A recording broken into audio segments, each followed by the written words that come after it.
Many people in our audience wanted to know about taxes, insurance, and finance issues. From our audience member John, do you believe that economic development deals with tax credits, incentives, etc. are necessary and useful for Michigan's communities? It depends.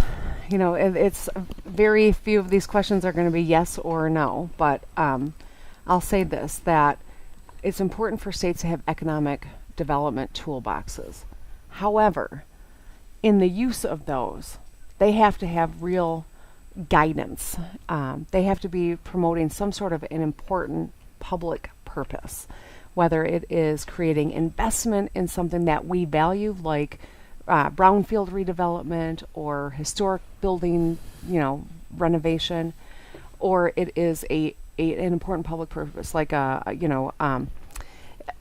using development in neighborhoods that desperately need, economic activity. That if we can convince a grocer to come into a food desert, these are the types of important public purposes that I envision when I talk about that.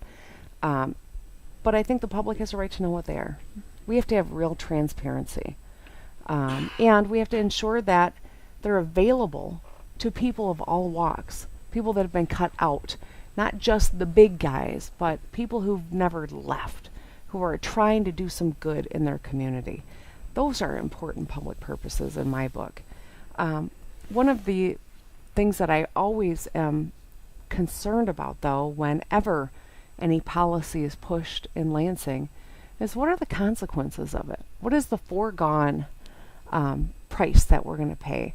When tax credits are given for stadiums and it comes out of the Detroit public schools, I voted no, because that's something that is a much more important public purpose in my mind. And there was not a good answer for how do we fill that hole.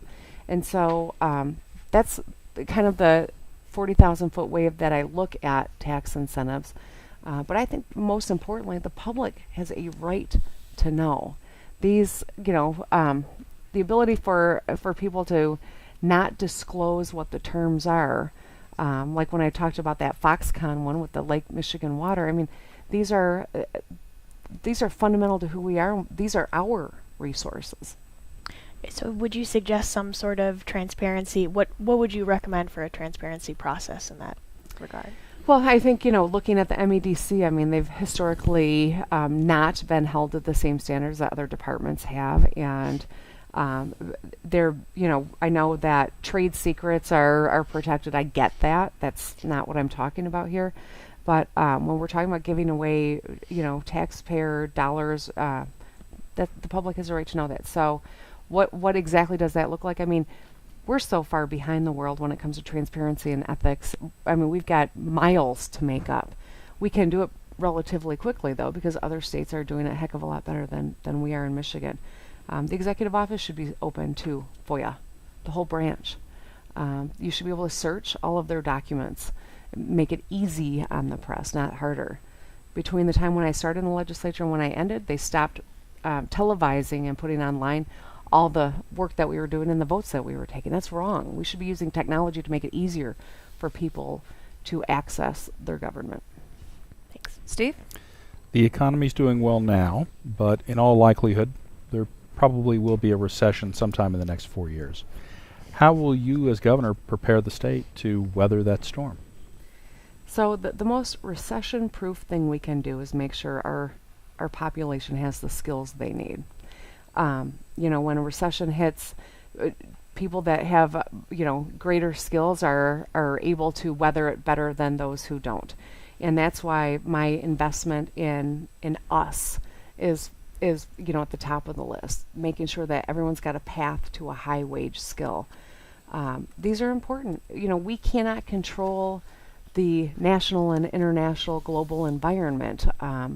We can prepare, and preparation comes from building up Michigan people and making sure that we're ready and that we are in jobs that pay well and that translate no matter how the winds blow globally.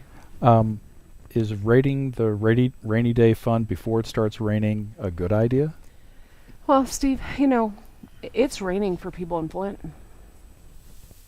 So what does that mean? Does building up and having a great credit rating mean much if you have a city full of families that still doesn't trust the water coming out of their taps? Does it mean much if your roads are turning to gravel? Does it mean much if you've got 100 communities that can't drink their water? My answer is no.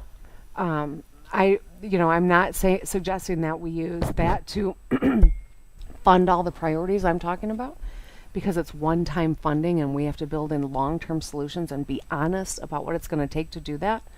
But to your point about the rainy day and an economic, possibility of, recession in the future, I think we've got to get serious about making the long-term commitments and investments in us so that we can weather a storm.